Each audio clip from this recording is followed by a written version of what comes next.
Well, today is 5/1/2025, or the 501st day, which is Star Wars, and then May the 4th be with you is coming up shortly. This will be out. Oh, that's right. It is the 501st day.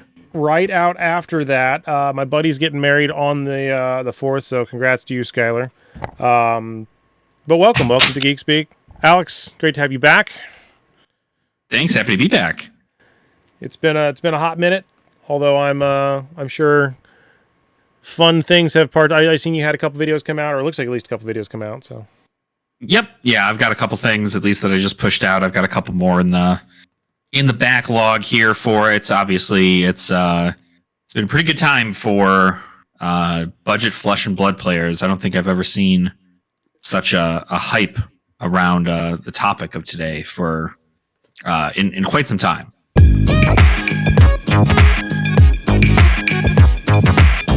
And now you're in my earpiece and not like coming out of the overhead PA system. So yeah, now I'm right there in your brain. Yes, the brain worms. So like I don't know. I feel like I have like a massive hat collection, but like I was out with my dad about a week ago, and we found this at it was a Model A swap meet.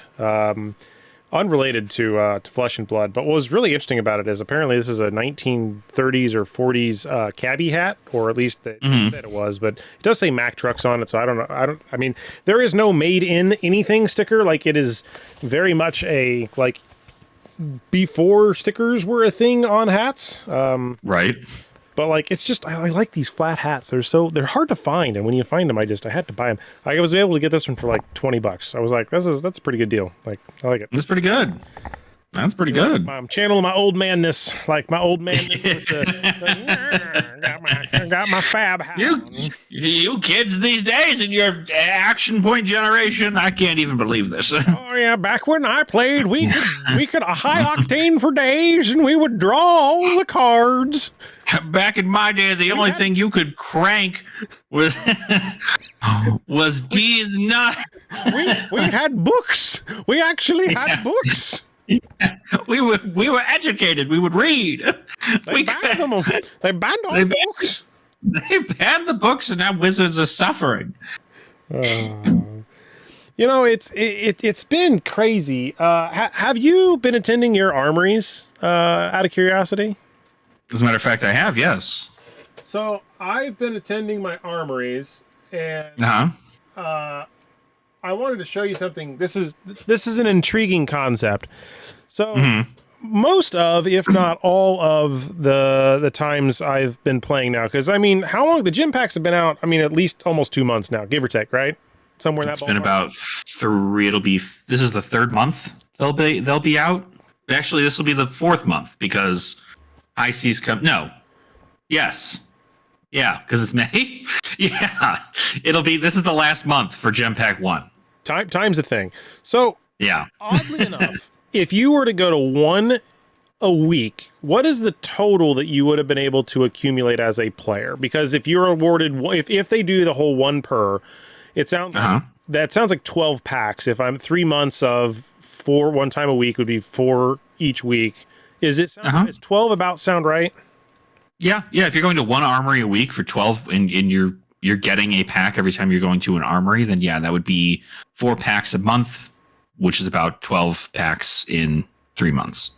Which also means that, you know, because there's 3 cards a pack, that would be give or take around 36 cards. So I'm rounded to 40. So a fully, you know, vested player is expected to get around 40 cards for we'll call it the period of being able to play the game Blood at your armories. Now, have you been able to kind of figure out, have you got all the cards from your packs that you're looking for? Like, have you been able to get to that kind of magic-ish number? There is, well, that's the thing. At least in my end, I attend maybe 2, sometimes 2. I attend roughly 2, sometimes 3 armories a week. So I have a lot more coming in at that front, and also not to mention something that is odd to see, in a weird way. we're at a point where if it's cards that people don't care about in the gem packs, people will just give them to me. And so I end up just getting art cards and getting other extended arts. So I'm not at a full master set yet. There's a couple rainbow foils I'm still missing, but I did get the pink strip Razor Reflex, and I think the only big ticket item cards are the weapons and the Azuri, and that's pretty much what we have not seen one pink Razor Reflex. We've seen a couple of the cold foil weapons and one or two, I think one Azuri. But like this is the full stack that I have of all the cards that I have, and most of them are like, you know, all of these are the art cards. Now, did you any of you guys get one of these? We had some people who pulled them, but I've never pulled one. I asked the guy that got this because I really wanted to talk about it. It's so interesting that they do have this. It's just it's like a card list card, but it seems stupid or hard to get. I don't. Yeah, no, they're hard. They're hard. They're difficult to get, and I don't. Obviously, I'm sure like deep down at the end of the day, it's not going to be some like insane collector's piece or anything, right? It's probably for like $10, if that. But it is something that you can pull out of the packs, and it is not anything that was like listed as a card that you will find in the art card section. So it's kind of cool that they added it. I only have a total of 16 promos, as in 16 cards total. And I can tell you that as I go through these and look at them, like I got, one duplicate here, but then I have the non-foil and foil. But I have a lot of these cards, I'll be honest with you, the only card that I finally got my very first one of these last night. Nice. When I was playing, and it's the non-foil version. But, even within these packs, well, I originally thought gem packs were going to be a fantastic way to get cards into the environment. They are. But what I'm discovering is it's really hard to get. I wanted 3 of these. We're banking out on the end of this thing, and out of the whole group, there's just not a lot of these. Now, I understand maybe statistically across the whole run, there's probably, something. But I can't believe how hard it is to just get a non-foil variation of a single card, which it's a 32 card set. It's not that hard. And on top of that, I still don't have the full complete versions of both heroes. I got a couple of duplications, but I'm still missing like at least one piece from the Kano / Adjudicator, and then I think I'm missing like 2 pieces from the Azuri / Emperor. And it's just it's wild. It's wild that it's that hard to get, which I wouldn't have suspected, is all I'm getting at, I guess. Yeah, I mean it's certainly not you're guaranteed. Obviously, if you're only opening a pack a week, like at the end of the day, it's variance, right? The pack that you get is not going to be like, oh, you already have an incision. We'll make sure you don't get an incision in this pack. And so like I've gotten a lot of incisions. I've seen a lot of it where it's like the rarity of the card within the set, the hunted, is what changes like the pull rates of those cards. So for instance, Calming Breeze being a rare, you see less of them strictly because it is a rare in the set. It just seems to be one of the slightly rarer pulls inside the main set. But I believe they're roughly near. Probably like 0.005 difference of a percentage, but it is still something to take a look at. I think the other thing that's also important is if the card is used in the format, because then people will pick them up more, right? People will be wanting to get them from their friends or from other people who are there. And it doesn't come so much to be a collector thing. It comes up being hey, I want to make my deck look good. Even if it's like a commoner deck and have it look good, these are definitely ways to go about doing that too. But I will say a lot of these have gone down significantly since the second wave of Gem Pack, which is awesome because we had a lot of these cards that were going for like $15, $20, $30, and even like the cold foil weapons are going for significantly cheaper. The only ones that are really harder to find and more expensive are the right side facing weapons. Outside of that, all of the left side facing weapons are like $20. They're down to $50, $60 on the higher ones, and $20, $30. Those were actually closer to $100. I remember some people selling those at a much higher rate. Now, Calming Breeze, for example, right? It says it's $5 right now as a pack. It is generic, which is the reason I want it, actually, just frankly. And it looks like that red Razor Reflex, which is the correct color strip, is about $20. So it's neat to see that there are definitely some, I'll call them value-added cards in there. And even the Azuri Switchblade. I remember one gentleman, I think his name was Jake as well, sold his for like $250, like day one. Yeah. Gym pack. Now it's about $100. That's still not bad. I mean, it's still a heck of a card to hit. Like, there's no feel bads at all. And even, honestly, there's not even feel bads for me to hit, like, even a 10 cent, 20 cent card. I don't care, because I still technically don't have the whole set. I mean, even the lowest end cards here, these incursions you were talking about, they're 30 cents, 25 cents. I mean, there doesn't seem to be any card in here that's less than 50 cents. So that is interesting to see that they're there. Now, I'm really excited to see what'll come out in, obviously, the next, variation of Gem Pack 2, which, is basically, about a month away at this point, right? Yep. Yeah, I believe it is due to just because the first weekend of June is not only nationals for the U.S., but it's also the release. This is the release day. It's the release day for High Seas. So at that point, Armory should be giving out the Gem Pack 2 for their stuff. I'm also curious to see how many stores have leftover Gem Pack 1, which is going to be kind of interesting, because I imagine, like, we had an insane allocation spike. I mean, stores that had that got 2 boxes for the first 2 months ended up getting like 5 boxes for the next 2 months. So I'm not even sure if that's like, hey, maybe we made too much and we want to make sure people are allocated for it, or if really what I believe it to be truly is the fact that, stores are now getting more attendance, and because they're getting more attendance, the ability for players to, want to get these cards and for a store to give them out is important. I didn't leave you forever. Sorry. I was making sure I didn't run out of disk space, because I realized that I'm recording to a drive that is my editing drive, and I think I didn't move the last footage off there. So whoopsie doopsie. But however, I see it has 5 gig left, so we're good. We will play the will we finish the episode in time game? Right. It's a race. God. So a couple other interesting things. You mentioned the gym packs getting a second wave. I don't know.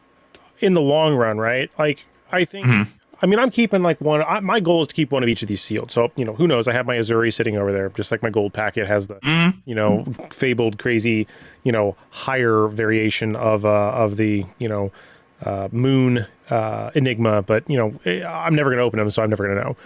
What's interesting is, I think you're right. Like, what'll happen? Let's say the store holds on to them and then maybe doesn't give them out because they're focusing on Gem Pack 2. Because I know if I have a choice, I'm picking Gem Pack 2 over Gem Pack 1 because I want those cards. Right. I have access. But in like maybe a year or two down the road, when there's a variation or a mix, maybe they can say, okay, everybody, if you're a new player, you get a free Gem Pack 1 with the purchase of a box or something. Maybe they can do something fun. I don't know what the rules are. Like, I don't know if there's actually like space in that, but I could see them becoming sought after at some point because, right, there are chase cards in them. So they do hold collector value, if nothing else. I mean, I think gym packs have definitely done the job they needed to do, which is get people to come to the dang armories. Right. I highly agree that is something that is super important. Ben, who actually is apparently sending me messages as we're talking here, because I was like, I'm about to start talking about so, hi, Ben. He was actually chatting about the pricing of cards. Apparently, Felling of the Crown is now $85 for the non-foil variation of a card. Sounds about right. What is going to happen? Like, I don't want to dive into like the super nitty gritty of like the high priced cards, but that almost leads me into the great opening on Project Blue, which is, kind of where I want to end up going with our conversation. But there's so many cards right now that are just spiked so high that, like, I mean, I don't want to spend $600 on 3 CNCs and 3 Shelter of the Storms. Not that I really need that many, but essentially that is the fundamental joke, is you need 3 of each to have between 2 different decks if you were to theoretically have like a more defensive and a more aggro deck or whatever. That's just $600 and 3 cards. I don't know if that's a turnoff to new players or not. Like, what are in your area? What are people talking about with that? Is that something people are concerned about, or is it not something people are concerned about? I mean, it's always a concern in regards to the price. I think the one thing that's hitting a lot of players, and it's going to be this way for a lot of folks, especially when a meta changes within the classic constructed format. We not only had Zen and Enigma LL just last week, but now we know that this week was dominated by Aurora to the point where she's at 90 points until she is going to hit LL, which I'm going to be entirely honest, she definitely is going to hit by the end of this week. So that means that Aurora is going to be gone. Florian was next up as best deck in format. Now, obviously, my dad is still around, baby. Yeah, exactly. But the other thing is crazy is that we had some folks at our PQ that were on Slapdash. We had somebody did win a PQ with Slapdash. I think a couple of people won with Slapdash or with a variant of Dash IE. But really, like, Aurora just climbed to the top, and Florian now being the next like hype thing because Florian was doing really well and does really well into a slow, consistent meta, even into things like Guardians and stuff like that. Florian's doing really well, and of course, one of the cards that Florian plays is Felling of the Crown. And so when you see something like that occur, this is just kind of one of those situations where I view Felling of the Crown, and I was going on record to say this. I believe Felling of the Crown is the Codex of Frailty of Earth cards. Okay. In which it is going to have that value throughout the course of time.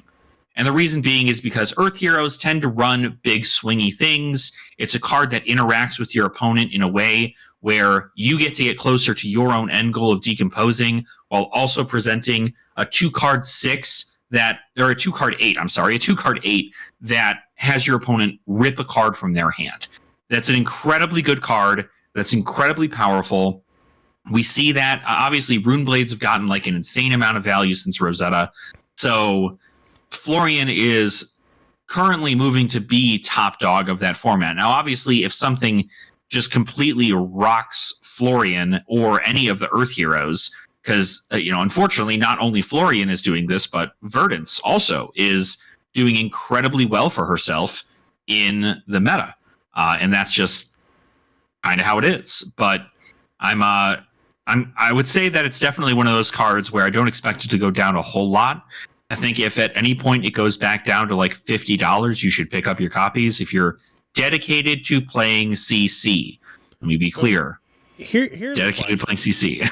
The Living Legend system, I believe, works so far as intended. And looking at just the hunted season, Aurora has gotten 544 points just this season. So obviously that hero is well outperforming even the next closest that I'm seeing, which is Syndra at 268, and then Prism at almost 178. At this current and News at 231. So okay, New, Syndra, Prism, and Aurora. Now, when Aurora goes bye-bye, because obviously that is just written in stone at this point. Yep.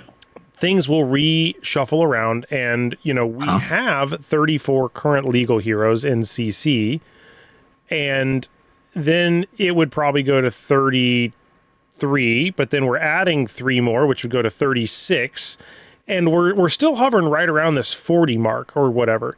So my question is, before we dive into other areas, I've heard that this game is similar to other, I think it's called League of Legends. I've seen some people talking about that, where there are just so many different heroes to choose from. Do you foresee this ever going like into the 50s and 60s and 80s and 90s and 100s worth of heroes? Or do you think they're going to try and trim this list down to keeping it in the, we'll call it 30s to 40s of viable heroes? Because clearly, Betsy's not leaving anytime soon unless she gets some serious help. Olympia, Arachne, Teklevasan, I'll even say so far as Acilio, and Ira has a better chance with a deck coming out. But like those 5 heroes in and of itself, I don't see really revolutionizing the meta coming up, right? There is nothing on the horizon that I'm aware of that's going to maybe Teklevossen with something from High Seas has a shot, but then you're also adding another 3 heroes on top of this that will start at 0, which is fine because that's day 1. There's a whole chart I want to try to make sooner or later where I take all the heroes and line them up on the equal axis of release day and look at their trajectory over time based on point earnings to get that. I think I've heard Fab right. something similar, but enough me talking. Floor is yours. What do you think? Yeah, I mean, as far as the Living Legends system goes, I know that it's something that is... I think it works in the way that we want it to. Obviously, if a hero is doing really, really, really well in the meta, and they are hoping to continue to, have that hero do well into the meta, and nobody is out there trying to, make a meta around that meta hero, right? Then it's due to take over, right? I think the thing in this situation is that Aurora was good before her Armory deck, and then they gave her Armory deck. And it was like, now she's definitely good.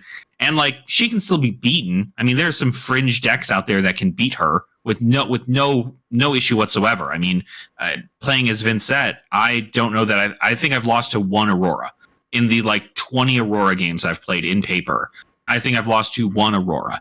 Now, if I went against all these Auroras in a PQ or an RTN, I probably have an invite to one of these things, but I don't ever get there, right? The issue is that some of these heroes that do well into the top meta don't make it through the gem roulette to actually get to top 8 where the Auroras are living. And so it's kind of that overall matchup spread. Is the hero that is currently in contention for being in this Living Legend, is it something that's just oppressively destroying a whole bunch of heroes? I mean, no, really. I think that there are a lot of defensive decks that can be played to beat Aurora. I just think that Aurora has a consistency that's really good, much akin to like KO when he was first, when his heavy hitters version was first released in adult. A lot of consistency in that deck, a lot of the ability of just being able to present damage and then just keep doing that until your opponent died. And that's that's a really good aggro deck. It's a deck that likes to do that. But I think the Living Legend system will continue to obviously grow over time.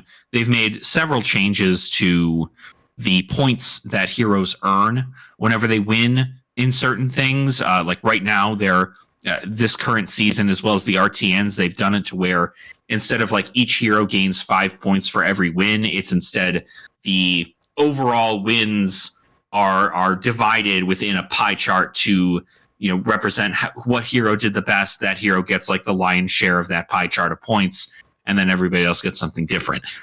The Living Legend system point distribution has been changed several times since I've started playing Flesh and Blood in 2022. So it's, it very well could be something that we see changed. It could get to be higher numbers. That way we see heroes like Aurora LL even faster if they're truly like an insane hero. It could become less. That way heroes that are just recently released and happen to have a really great scaling into the format stick around for a lot longer. I know we had this happen with Blitz recently. Blitz had its threshold for Living Legend points moved up from 500 to 1,000 because Zen quite literally just LL'd over a season. He was in there.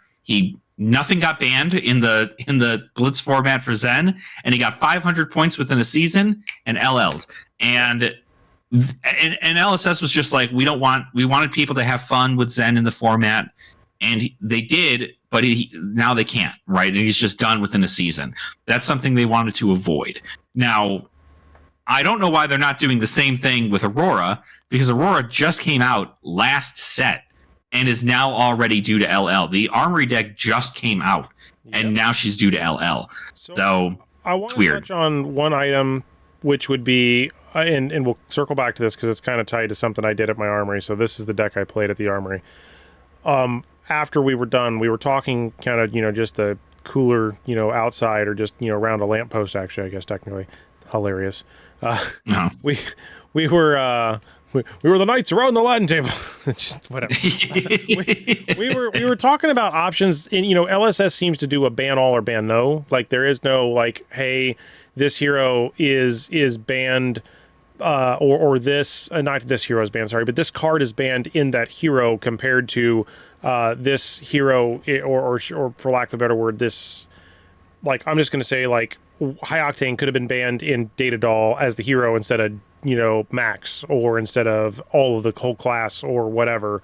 Or they could do targeted banning. And it sounds like they've never done that. Why do you, I mean, now that they got the digital deck submission system, and my camera seems like it is tipping slowly.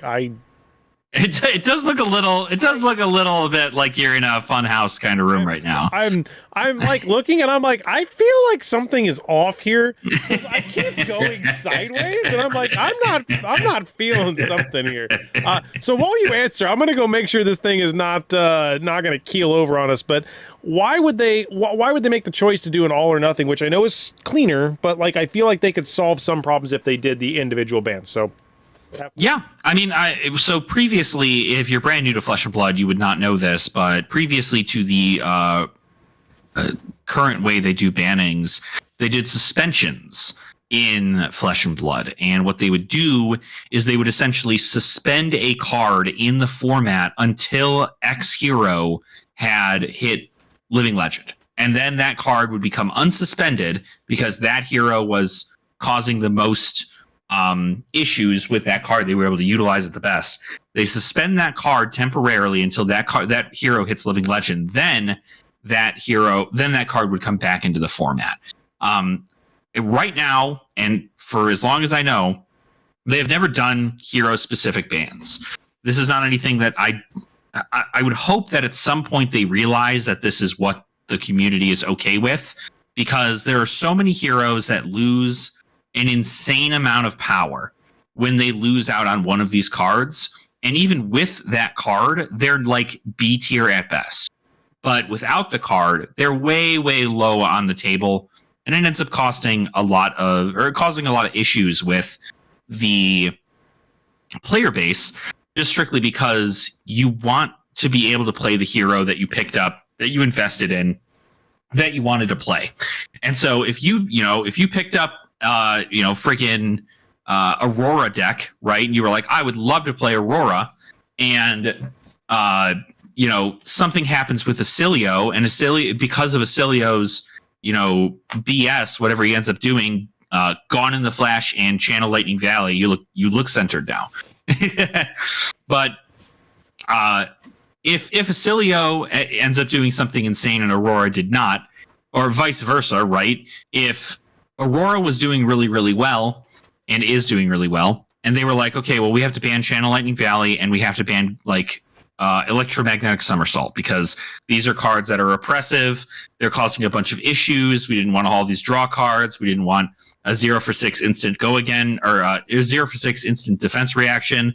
We'll go ahead and we'll just consider that cards that get banned. Well, if they had banned those cards directly in Aurora, it would have still put Acilio right where he is right now, which is not high in the meta. But if you take those cards away from Acilio, as they would normally do when they ban cards, is they ban them just right out because the hero is abusing them. This then causes, it's a sins of the father situation, right? Like it causes for Acilio and other lightning heroes that are soon to be entered into the meta, right? If they whenever they're created, to also have these problems. And so they won't have access to those cards. Because they won't have access to those cards, they're not even be B tier. They're going to be like absolute D tier. But hold on one sec. I have to let my cat out. 1 sec. No, you're good. It's actually a hilarious follow-up. This is called the cat break. Meow, meow, meow, meow, meow, meow, meow, meow, meow, meow, meow, meow. Meow, meow, meow, meow. That was a good cat break. So two things. One, Ben, send this piece to Matt. Okay. There's a very important reason for this. Uh-huh. I have an honest question for you. I did not tell you to say any of what you just said. You just said that of your own accord, right? Yes. Your exact spiel was like damn near verbatim what was said by Matt in the parking lot the last night about the Acilio, and it seems like it's, to me, right after hearing that, because again, I don't play those two specific heroes, but listening to that, it makes so much sense for me to agree that it is better to not carte blanche ban a card. Granted, I'm going to pick on High Octane. I understand that it's not the best scenario because it does enable a lot of degenerate stuff. There are certain heroes like Teklovossen that maybe could benefit a little bit from that and not break it, but then like ban it in -IE and -IO, but give Datadol access to it. Like, to me, those kind of things make a little bit of sense. Maybe not Datadol. Datadol kind of probably abused the shit out of it too, but either way, I mean, yeah, I would say, like, in those situations, right, like, when they do a full, and for the record, like, full ban obviously is normally just in CC and or Blitz. Like, those are normally whenever like big bans occur. But they've never done like specific bans, even with Living Legend, right? With the addition of the Living Legend format, they created a whole new system where instead of suspensions, they would restrict cards. This is a big move in which instead of completely banning a card, they said you can only have one copy of it, right? One copy of every color or one copy of a Majestic or whatever. That's how it got set up. And they did this because Starvo was able to abuse all of these cards. You put a bunch of really good cards in a deck. Turns out it's a good hero. And who would have thought? You're right. Who would have thought? And I think that the restrictions are fine, but we still see Starvo doing really well in the meta, even with one copy of some of these cards. Whereas instead, they could have just said, hey, Icelander's still able to play Channel Lake Frigid. Lexi's still able to play Pulse of Volthaven or any of these other things, right? And instead of just banning them, or even, I mean, obviously a restriction is different for the pulses, but you get what I mean. Effectively saying, hey, this hero we know is the one abusing it. But like, in the same sense, if you have an entire team that's taking a look at a meta regularly, on a regular basis, creators of the game are taking a look at the meta. For something like High Octane, -IO can abuse it, -IE can abuse it, and Max can abuse it. So if Teklovossen is the only hero that can't abuse it, does Teklo run it? And the answer is no. He doesn't run Teklo. He doesn't run High Octane. He never has. And so, but he could. But like, what would be in that specific scenario? What would be the reason to keep it in Teklovossen if it means that the three other heroes don't get to use it because they're the ones who are going to get the most advantage out of it? At that point, Teklovossen is going to lose his identity, and he's just going to play all the same cards that Dash plays without the Dash specializations. And then, to my jank deck that I took to my armory, which involves hyperdrivers, cerebellum processors, supercells, blessing of ingenuities. Let's see here. What else was in here? Fast and Furious, Pulse Waves, Construct Nitromechanoid, because you can now know where that's trying to go. I put the Twin Tech in there. I tried to combine like heists. I was trying to combine the best of like both the Max and the Dio deck, the DIO deck, but at the same time figure out a way to make Construct Nitromechanoid work. But instead of using Max, use Dio, because I can always look at the top of the card. And one of the funnier cards that I was trying to leverage was like Optech Monocle, because it has so many Steam counters and you can put it in and do a bunch of like opting and whatever. But right. I got my butt handed to me by basically every aggro option on the market.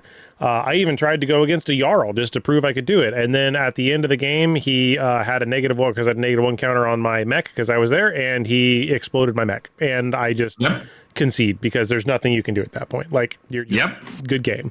But I don't know if that's worse than trying to go like and getting a Meep to steal it, or like a Kyloria to steal it. Like, I feel like stealing it is at least like, it's beating me up versus like it just I'm then you're like a naked hero. You have nothing. You're like, I have a hand. Like, great. Well, I don't know that you can steal Mechanoid.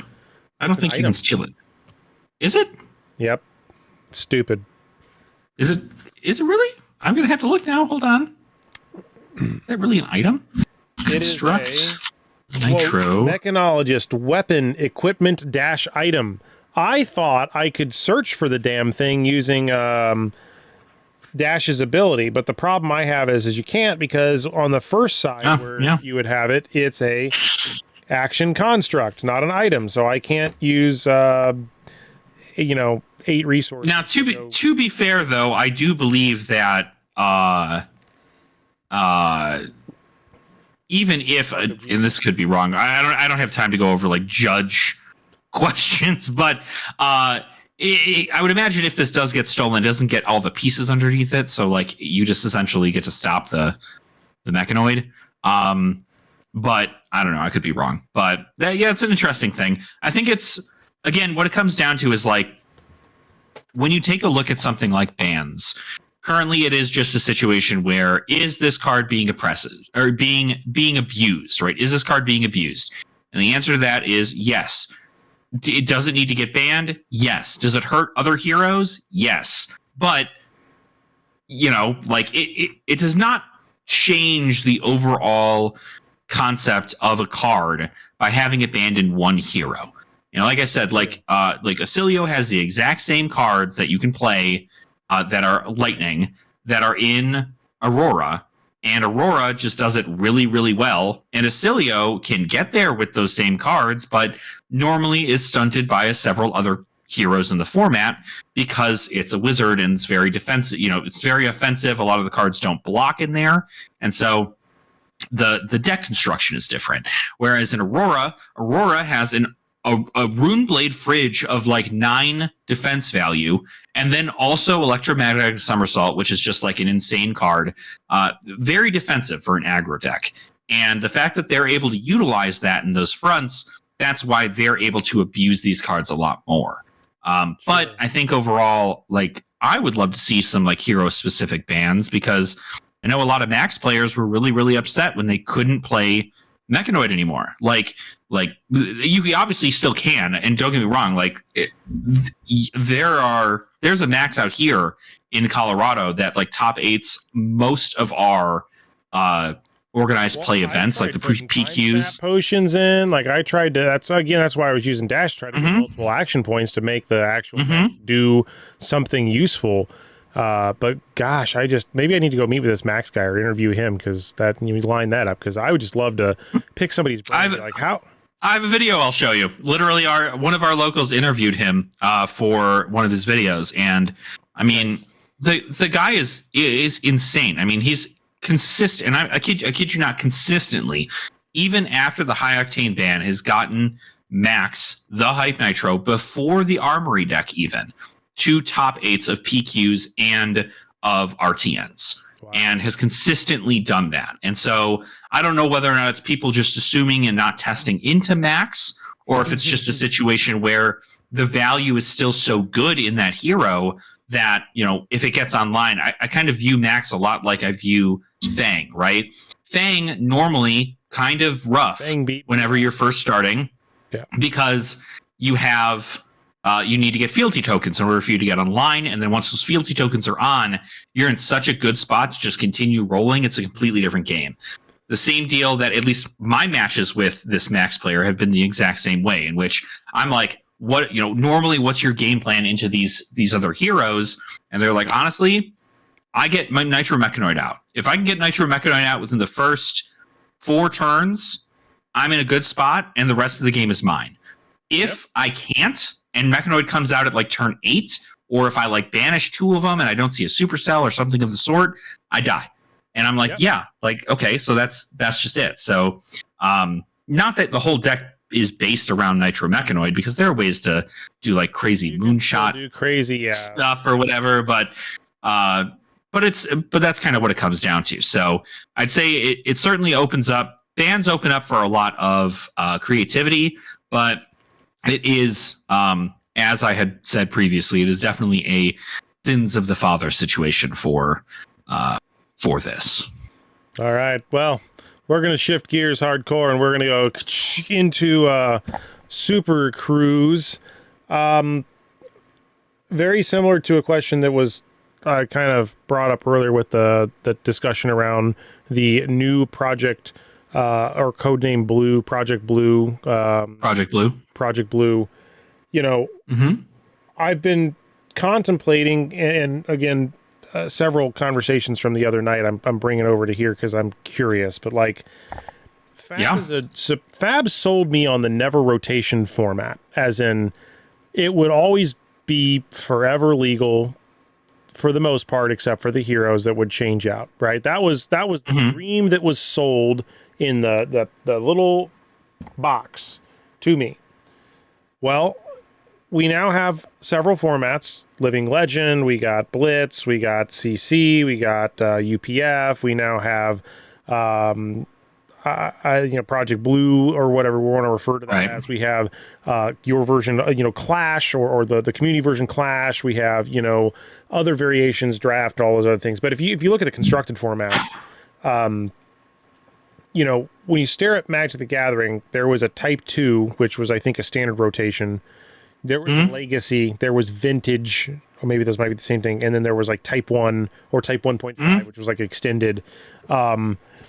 What happens if Fab moves to a rotational format? Because I have an inkling, no proof, this is just a gut feeling, that they are setting the stage to maybe make this to where, not like, Commander did like the tiered list thing recently where they said this is an A tier deck and a B tier and a C tier. I don't know the exact nuances of it, but I almost am getting the feeling that, like, with the amount of heroes that are out and with the seemingly so far lack of reprints of generic staple cards, with the exception of at a higher rarity or something that doesn't seem to really satisfy the current demand and not drop the price to I'm looking at like CNC and such, like, as an example. It's good that they reprinted it, but it doesn't seem to have satisfied the demand, in my opinion. I don't think it did. Could they do more? I'm sure they could. What's that right number? I don't know. I'm not intelligent enough to tell you that. But, like, do you see them getting to a point where they're going to say everything pre 2.0 is now a different format, and everything 2.0 and up, because they have better control over their stuff, is a different format? Or that they're going to go into like the last 6 sets? Because, I mean, I don't know. This is just where my brain has been at recently with this, because it's so hard right now. Like at the LGS that I go to, they have Tales of Aria and Monarch on the shelf. They bought them. They just got them in. They don't have the Hunted. They don't have Rosetta. They don't have. They do have some Part to Mistveil. I lied. They do have Part to Mistveil, but not very much of it. And then outside of that, they have like one box of heavy hitters. I think I bought their last box of Outsiders the other night because I just want to have one to be able to do something with later. But like, that's not the latest sets. And I know that Part to Mistveil is, bad joke, but those heroes are basically, out of the game. They're Living Legend-ish -1, which, why would a new player want to buy that set? I don't know. This is just where my brain is at. What is your thoughts? Could they go? Would they ever go? And would that affect the game if they went to a format-based system? Well, if they did a rotation system, it would significantly cut, because like you'd imagine, is this rotation system based around the cards within the set, or does it also include the heroes within the set?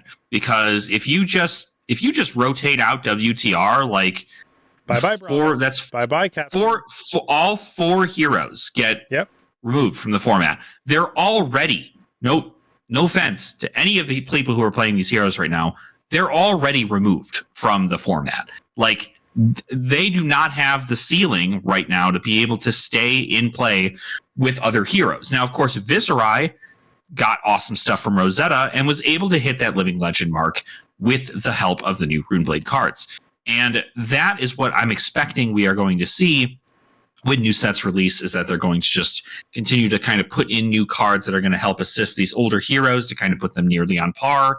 Because at the end of the day, even if these heroes get, I don't know, 100 points during a PQ season, it's still 100 points towards their Living Legend amount, and it might take them longer to Living Legend, but they will still hit Living Legend at some point. Looking at Katsu as an example, I know Matt likes Katsu. I like Katsu. A lot of people seem to really enjoy the OG Ninja. You know, Ira coming out, right? Those cards technically may be cross-compatible to some extent. But the combo Ira or the combo Katsu deck that is Dishonor that we've been playing with around here, you know, I don't. The moment somebody sees that, they're just like, if they think you're going to do it, they're just going to. They know not to let mass trigger. They know not to do. Like, there is no way for my deck to get an advantage enough to that I'm able to create. Everyone has played enough against it to know the key moments to stop anything from happening. Yeah, I mean, at that point, that's something, though, what that is that's player memory and retention, right? Like, anybody who has been playing the game for a long time can take one look at the headpiece that you have and go, yep, okay, we don't want him to hit 3 times or draws a card. Because that's like, obviously, you know, we went through an entire format where Katsu didn't do that, Syndra did. And Syndra still is out there doing it to this day. And so she's able to utilize it a lot better, though, because she has the ability to recur her daggers and flick them with the Flick Knives card. So I think the major disadvantage I've discovered, and this is just going into any deck, and I'm going to pick on Fang for a second, but I think it's the Valiant Dynamo. Isn't that the Warrior Feet? This whole, you could block for 1 and then do something and remove the -1 counter, and then block for 1 and remove the -1 counter, and block for 1 and remove the -1. Like, it just gives so much. Like, there are certain cards that are just giving so much extra hit points, virtual hit points to certain characters that there's just no way for other people at the moment to. I don't see a way for them to keep up. Is that something you're seeing as well in your area? Like, no, I mean, certain heroes obviously are better than others. I get it, but like, these recursion of like cards that seem to break the cardinal, like in my mech deck, I'm just picking on stuff like, yeah, I can block, you know, once against Battle War -1, then I block again Battle 1, you know, and then I'm done. But I get 2. I get a 2 and I get a 1. I don't get a 1, come back, 1, come back, you know, boom, boom, boom, boom. And I just am a sucky player.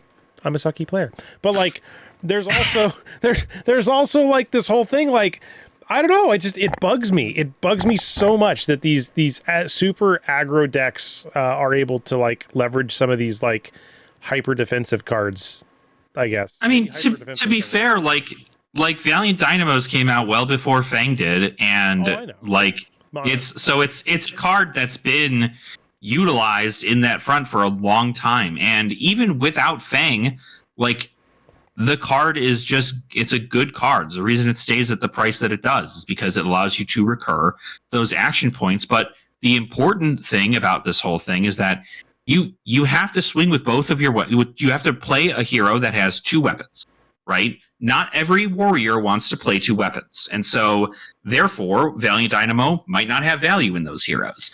With Fang specifically does run 2 weapons because that is their whole kit, is using these daggers to swing and attack.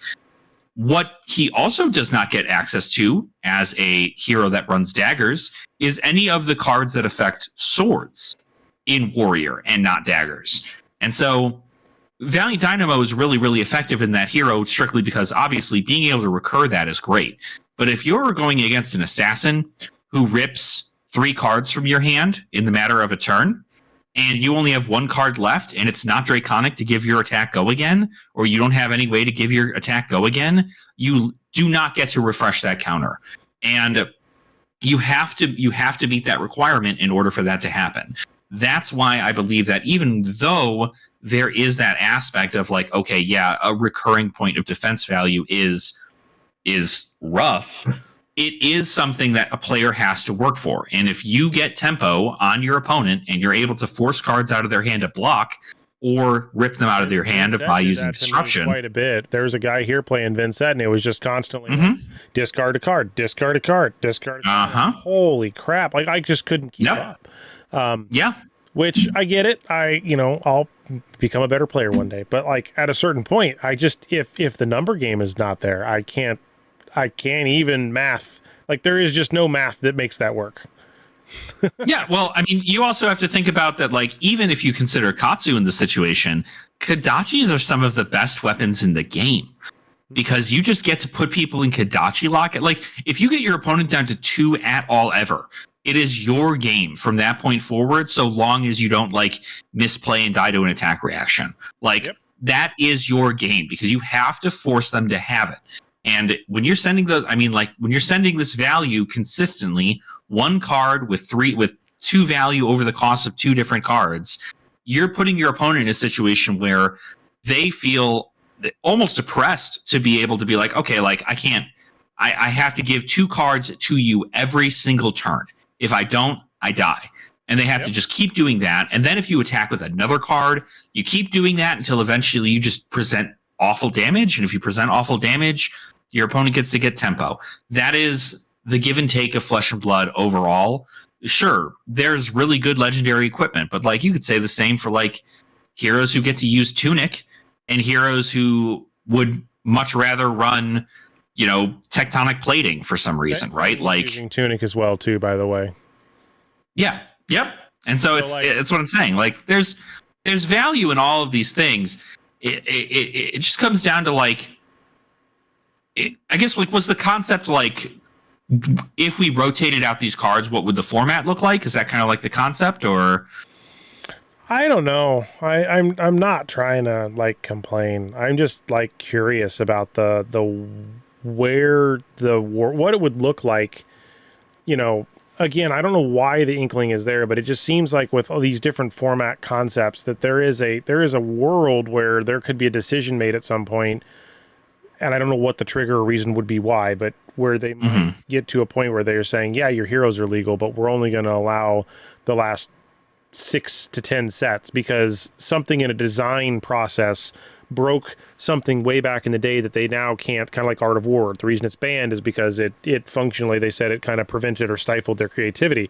Well, if they keep creating sets, we're going to be 4 more sets. So at the end of this year, where it's at, it'll be 16, right? For the next one, 17, 8. We'll probably be at 17 or 18 by the end of this year, I think, somewhere in that ballpark. And then 17, yeah. Be, you know, in the mid 20s, and then a year later, you're in the close to the 30s. So when you start getting to that many sets, right, there will just be some inherent risk of something is going to break something. They can't just keep re-releasing the same. I mean, they can just keep saying, here, everybody, you get your Reinforced the Line, your Ravenous Rabble, your Scar for a Scar. We're just going to keep printing Pummel and Razor Reflex and Nimbleism and Unmovable, because they're all generics, right? They've already invented these. They don't need to reinvent them. They can just insert them into sets, which I hope they do, right? There's no sense in having 2 cards that do the same thing Reinforced the Line does. But does that create bottlenecks or not? I don't even know how to word my question right, but I feel like my brain knows what it's trying to ask, but I don't know how to formulate the correct. So the fun part, and everybody at home also do this if you are ever curious about the topic we're doing, go on February and build a deck for a hero that you enjoy and cut out everything before 2.0. Go ahead and just cut everything before 2.0 and then tell me what your deck looks like. It's very is your deck still going to be as efficient as other decks within that format? You know, let's take the CC meta as we see it right now, right? Let's take Aurora, Florian, New, and Vincent and Jarl, right? Or I don't know who else is in the top tables at this point, but take all of those heroes, cut everything from before 2.0. So WTR, Arcane Rising, Crucible of War, right? What does your like deck look like? Sorry, did you lose me? Well, I think internet's doing something funky, but like looking at this here, I was looking at this Battle Hardened San Paulo second deck as an example, which is a Aurora. I can send you a link directly to that one, but looking at it, you know, Tunic would be gone in this version. Snapdragon would be gone. That's 2 really important pieces of equipment. E-Strike would be gone. we'll call Exude Confidence would be gone. Ravenous Rabble would be gone. Scar for Scar would be gone. And the rest of the deck. Oh, no, Sink Below and Snatch would both be gone as well. And, oh shit, would Lightning Surge technically be gone too? Because that would have came out in Tales of Aria. So that. So if you consider that it was reprinted in 2.0, then it can be used, right? Okay. So at that point, that would make these reprints more effective because it's a card that was removed from the format and then added back in as a way to. I think is where we're getting to in the conversation, like Ravenous Rabble.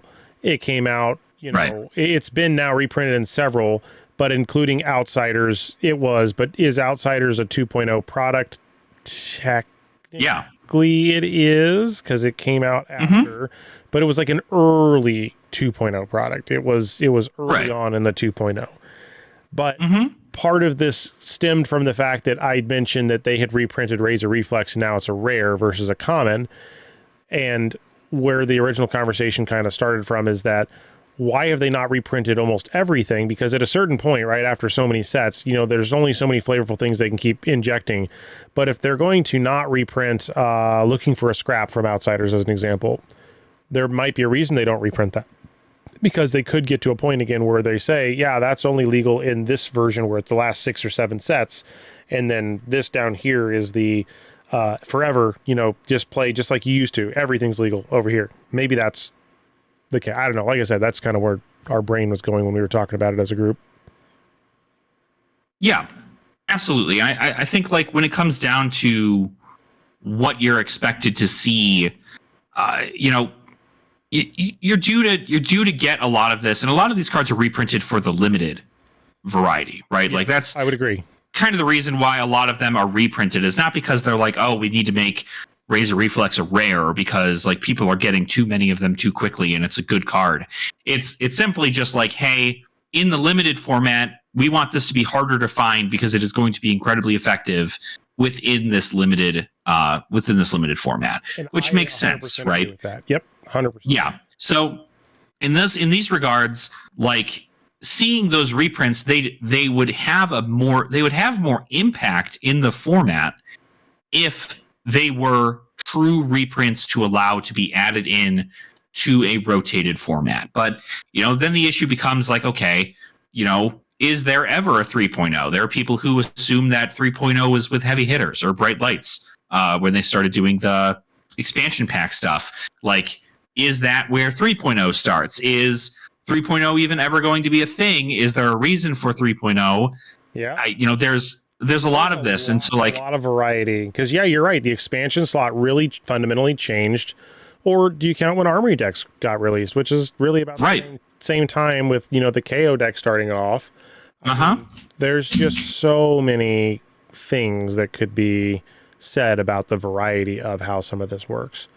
And I do believe it's something in the regards of like you're expected to see things change over the course of a game no matter what. I mean, like it is going to at some point be a lot of cards to keep in mind, right? But that having that overall pool is great. It's why a lot of people stick to things like Modern and Legacy whenever they're playing things like Magic, or they're playing really older formats or things like that. And it's just because they like having access to this wider array of pool, so that way if a new card gets printed, you get to just have it. Like Modern would be like in the Fab world where they move the rarity symbol to the far right, or the set symbols over here versus the middle. That could technically be the variation of Modern in Fab terms, right? Because the old center dot or center logo stuff was all older, and then this variation. I mean, you can consider even in the situation here, like if we're really trying to make a complete comparison to Magic the Gathering, you could consider Bright Lights, where they shifted it over to the left. And this also then with heavy hitters became the access to the Armory decks. That can be standard, right? And then anything from Uprising up until current can be Modern. And then anything from WTR until now can be Legacy, right? Yeah. And these are it's something that's happened in every TCG. But I think that what is important is that they're looking at certain bans for certain metas. And I think that to be honest, I think a rotating format in the premier format of Flesh and Blood being CC is going to hurt the game more than it's going to help it. And that's strictly being that. I'd agree. It's hard. It's hard. Like I genuinely ask anybody if that ends up being the case. If you wanted to like add that, like a cliff note of being like, oh, I got my brain going. I'm curious what I can do with this. Right? Try building Bravo with just cards from Bright Lights all the way up until now. Well, that was something I was looking at from like a just have fun perspective. Like, how can you create back in the Magic days, it was blocks, right? The Ravnica block, the Innistrad block. And it's really hard in the game of Flesh and Blood to do that because some of the core cards only came out during that set's, like, I'm going to pick on WTR, but like, if you really want most of the cards originally for like Bravo, WTR and Crew originally would be a good source of those cards. But now you got a little bit here, a little bit there. You got expansion slot cards. You got, Jarl Armory deck add-ons. You got Gem Pack. You got Guardian Pack Mastery coming out. Like, there's just so many flavorful sections that cards exist that I don't know how that would shake out. And I would agree that it would make the game very hard to get people to come into if you're like, yeah, all this, but that, then this, and such, but only on a Sunday plus this, and then it gets really weird. Like, that, right. That's a probably bad analogy, but that's where my brain was going with all the if, ands, ors, buts kind of thing, because it would get very confusing very quickly. But it was more of a mental exercise. And that's kind of where I was like looking at the different things, because I've heard people talk about Singleton Highlander. I think, I've heard people talk about, I think Sloop had a variation of like a UPF where you had like items and you flip stuff over in the middle and it kind of like does the arena thing. We've talked about that kind of variation. There's only so many variations of ways you can play games that are all within the same similar vein to some extent. Since, Fab has kind of said, hey, they're not really focusing on PvE. I don't mind now spending a little bit more effort trying to develop a PvE that I think would be fun for me and some friends to play, even though there are people that have already done it, like Teclocrow and some stuff. But because they're not going to focus on it, it may never come. But, a game like Alpha Clash just announced that they're coming out with PvE. Lorcana has PvE. I really like PvE, and it is sad. This is my little sad violin time for me, that they're not doing it. But I understand that that's not their focus, and that's fine. Like, that's going to be their prerogative, right? They're the ones that are driving the ship, the high seas. They're steering the wheel, and that's where they're going. And it just happens to be that, at this point, that's not a focus for them. I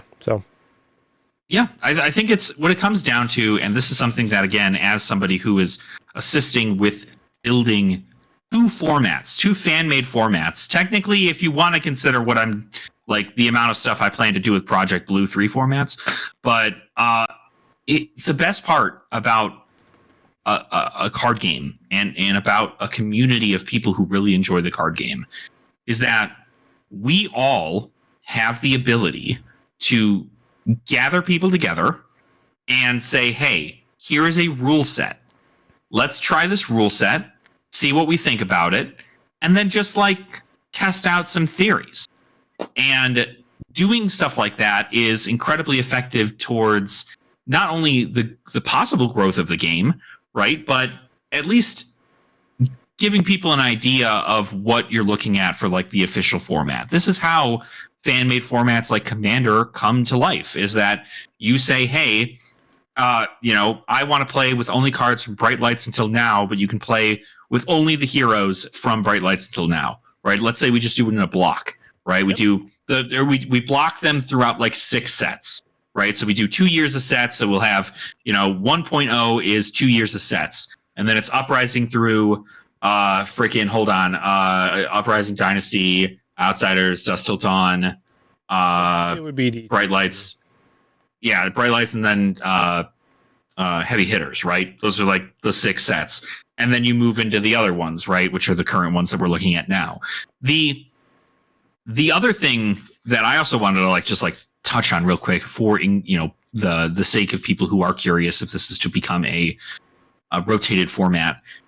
The other issue that I'd at least personally see in that situation is we're already seeing stores, as you had mentioned previously, that are they don't seem to be able to keep new product in. So if new product flies off the shelves and is not going to be reallocated at a rate that makes sense, new players are not going to be able to play the game unless they play the modern or the legacy version of the game. Yep. And so it does push them into a different area. Okay, I don't know. I can't say problem, but I will say that our locals have not been thrilled that they can't get Rosetta, that they can't get Hunted, because those are things they want. You know, there's even conversations, to be very frank, because at this point, I'm just going to be honest as I can be. There are conversations that we don't even know, like the store says they're going to get stuff, but like we can't even truthfully hope that he's actually going to get some of this stuff, because there is concern enough that, yeah, he's going to have a pre-release, but he'll have enough for the pre-release. I have no doubt there. Will he have enough to sell after the fact? I don't know. Like there's, that's one of the concerns that our group has had. Like, you know, I have a guy that's like, he wants to, I think he's already asking him, can he buy like 2 or 3 cases? Like, cause he just wants to buy, you know, a bunch. A lot of people are super hyped about this set. So I can only hope that proportionately we get the amount of super hype that is associated with the super hypeness. Which, you know, is what it is. So, you know, I want to flip this back to what we've been dancing around the bush on here, which is Project Blue, because, you know, several content creators have made some topics on this. I saw, you know, several posts online, but realistically, there was not a large presence of information around this until certain content creators even made a talk about it.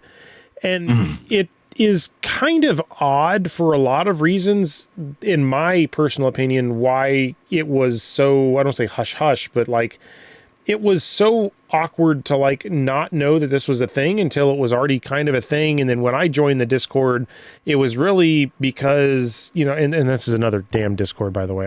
I get it, but there's just so many Discords. You know, it is interesting to see that this is it. And I'm in the beta group. I'm assuming you're in the beta group. And I think anybody that's not in New Zealand's in the beta group. But all this is just maybe a variation of, and this is not trying to belittle it, but it sounds like it's just a different variation of Blitz with a different ban list, and then some other hypothetical things in the future. Like I'm excited for it, but I'm also not seeing the bigger scope of why people think that this will change the game fundamentally. Maybe you can help fill me in on why you think that this will be such a monumental shift. I mean, Blitz decks exist. I mean, I got all the damn Hunted decks over here that, you know, I'm not even really playing, but like Blitz, the 20 life format is just, it's very swingy. I've not, you know, I like it, but it's just, I've been having a hard enough time even in CC. So I know Blitz is a shorter life variation. So what's your spiel on this? Yeah, I mean, when it comes down to the format itself, I mean, I kind of view it in the same light in which Clash is kind of viewed, in which this is not a format that's going to revolutionize Flesh and Blood, right? This is not some insane thing that they're like, okay, we're going to, you know, make a completely new rarity, and we're going to make heroes specifically only for Project Blue, and we're going to turn Project Blue into... Did that for the stupid, the pit fight for Clash Arena, yeah. Exactly. And so, or Smash Palace, Clash Arena, freaking God, it's hard. It's so late. What palaces of the offices. Yes. But effectively what this does is their very, at least from what I can tell, their first foray into setting up a format that is getting direct feedback from the community, which is wild to me, because I feel like everything that the community does within all formats of Flesh and Blood affect those formats. But the fact that the Legend Stories Labs, which is the Discord that everybody has joined for this Project Blue stuff. I mean, there's a lot of people in here. There's a lot of people. Creators, a lot of highly named people in the groups are in there. Yeah. Yep. And it's because, I mean, like, a lot of people they want to help grow. At the end of the day, something that is like kin to everybody within the Flesh and Blood space is they want to see the game grow and do new things, right? And I feel like that's where when they have an opportunity to do something like that and at least put in a couple pennies worth of information, then it's something that people strive to do, especially if it's going to help get them, more familiar in the community, or even if it's just like I really enjoy budget formats and I'd much rather play this. Again, I know that several places around the world that have been playing Flesh and Blood since it came out are still struggling to get a lot of these really, really like a lot of product enough to have like all of these Majestics and Legendaries available. And so, that's kind of where like my state, or not my state, my standing is on budget formats is like why they're necessary is because it allows for people to play the game without needing to worry about trying to play at the most hyper competitive level. And I think it's really, really awesome. I like the concept of it a lot. And they are doing something slightly different with it, in which instead of it being a 52 card deck like every Young Hero format is, 50. It's 55. Yeah. So that allows you for 3 additional slots. I believe this is actually, funny enough, this is what Dice Commando had brought up in one of his videos recently. Not recently, it feels like it was recently, but like a way to change Blitz would be to add 3 more cards into the sideboard, strictly because it allows you to be more prepared for the wide open meta that you have access to, because like 7 of your entire sideboard is like 7 cards, and you have to commit 5 of those cards to AB and 2 of those cards to maybe poppers if you don't already have them in your deck. So like you don't have a lot of wiggle room for things like that. And so I think the addition of doing this here is really good. Something else is the ban list is really interesting, I think. Yeah, I sent you. And I just wanted to go over the ban list from start to finish, because like it's so interesting to see these cards as the ban list. And it's not for any particular reason. Like I'm sure we could spend hours talking about each card, but like, just kind of highlighting these, starting at that very first one there, Yorick, right? Well, I get why Yorick is technically banned. It's a UPF style hero, which, Bard doesn't get the Bard love at the moment, and maybe we won't have a nice, fantastic Bardy way to participate. Well, but to be fair, Yorick, it's not so much that Yorick is banned, it's that Yorick just any hero that's not rare or lower. Well, okay. Yeah, so they're utilizing Yorick together, which I think is that's also fundamentally kind of the reason, right? I think that's a pretty important, But he's also just like, to be clear on that situation, they're utilizing Yorick as a way to say like this is the hero they're choosing to generalize, that this is not a list of cards for you to play, but instead that this is a ban list, because Yorick does not have a rarity and therefore cannot be played in this format. The same goes with Blaze, right? Blaze is a promo hero only. She can't be played in Project Blue because she doesn't have that. Did they specify that? Because I hadn't seen that posted. Only if your hero has to be rare, common, or token, much like in Commoner. So, but because Blaze is only a promo, there is no technical correct. Token. Okay, at this point in time. Okay, at this point, correct. I mean, going back to the comment earlier about imagine making a deck and removing everything pre 2.0. Looking at this, I'm just gonna rip off a couple cards. Goliath Gauntlet is pre 2.0. Hardened Cross Straps, Ragamuffin, Rosetta Thorn, Snapdragon Scalers, Stubby Hammers, Vest of the First Fist, Zephyr Needle. Zephyr Needle's on there. You got Belittle, Aether Flame, technically Ball Lightning, Bonds Answers came later, Count Blessing came later, Drone of Brutality. Drone. I'm very sad about Drone being banned in this format. I know. I'm not. We don't want all that. That's crazy. I love Drone, even though I know it's annoying. It's one of those. But anyways, Fate Foreseen, Flick Flack, Plunder Run, Sigil, Sink Below, which I'm kind of surprised on that one. But honestly, what's neat, right, is that that's all 1.0 cards. That again, this is kind of where the concept I think stemmed from when we were talking about this in the parking lot, is why they might go to something where they're trying to erase the past. Not that they're doing this, but like a lot of the bulk of these cards came from like pre 2.0.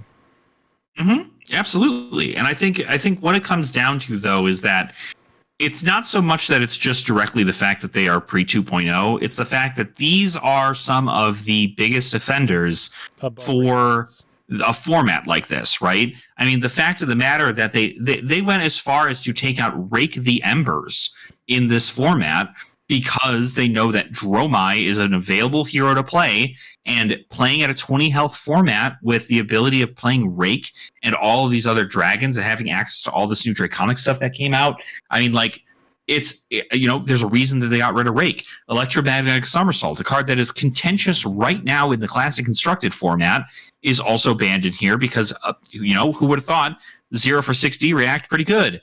Count Your Blessings. Nobody wants that in a young hero format. We see what happens to it in Blitz.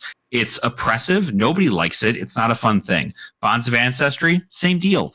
These cards are offenders. They quite literally are typically in the issues. Top decks, or most of these cards, I believe, ended up in either the ban list today or they are in top tier meta decks that consistently perform. Yeah, and like, even still at the end of the day, like, yeah, you have access to rare cards within your deck, so it's rares and commons within the main deck. Did they really ban the token Ashwing and Rune Chanter? Is that just in there for a joke? Well, so no, it's in there because they are cards that are referenced from Rake the Embers and Deadwood Dirge. So, okay, got it. It's just Fabrary. It's just the Fabrary thing. But at the end of the day, like, this is also a very pre alpha ban list. So this can change over time, not to mention the fact that Project Blue could never happen. There's quite literally, there's a time in which on the whole thing, right? Is just an idea. Exactly. This is just them toying around with something and being like, hey, we want people to know we're going to get folks who are interested in testing this out, testing on it. But if we deem that we do not want it to be a format, we will not do so, and it will never make it to beta. It might never make it to public. Like, but it just might never do it. That even by people seeing it in there will be a community variation of this regardless. Like, someone will continue to try to run with this. Oh, it's because there already is. I know that's that. Go ahead. It's Clash. I know. That's where I'm like, the floor is yours. It's quite literally. We are so, and just like, for the record, like, we have other things going on the Clash committee, so we're not like losing our shit over there because of this. Like, if anything, we embrace it and we accept it because we want it to be something that is accepted by the player base who want to play something in a budget realm. I personally think the bans are in a pretty okay spot. There's a couple that I'm not like super big on, and it's not due to bias. It quite literally, I think some of these heroes need these cards in order for them to even have like an identity. But at the end of the day, I'm just happy to see that a new budget format is occurring. And of course, like, as mentioned, if for any reason Project Blue does not make it out of the fucking woodworks here, Clash is still making changes to the format. Like, we're still making changes to the format on a regular basis. We actually also, in tandem with this, this is technically going to be released, I think, like, I don't know when it actually is going to come out, but we're making our sideboards, our main decks, 55 cards as well, because we also deem it to be a thing that is necessary for young heroes to have. And we're still making changes to the format. We're still balancing and testing, and we're doing it the same way LSS is doing with this format, by gathering data from players who are interested in the format, and then making sure to tweak our ban lists, tweak our rule sets, strictly based around the player enjoyability of the format, as well as just overall, what in regards to everything. So you shut your mic off there. I hit my mic. I punched the hell out of this thing. So, but anyway, that's what that's kind of the whole concept, and like, that's why I'm happy that there is that community side of it. But what this does, and we're seeing a lot more trajection on a format like this for Project Blue than we are in Clash. It's obviously because Project Blue is quite, a pseudo-official format that is currently being worked on by LSS. Yeah. Exactly. Yeah. So, but that's fine, right? That's fine. It's something we like. What's important is that if this format does not take off, Clash will be something that people can go to if they really enjoy this format to get in and do. Project Blue was brought up during an interview with James White, and this is something that has been, it was the first time we heard about it, this through his mouth, and now all of a sudden it's like, okay, here's this big thing.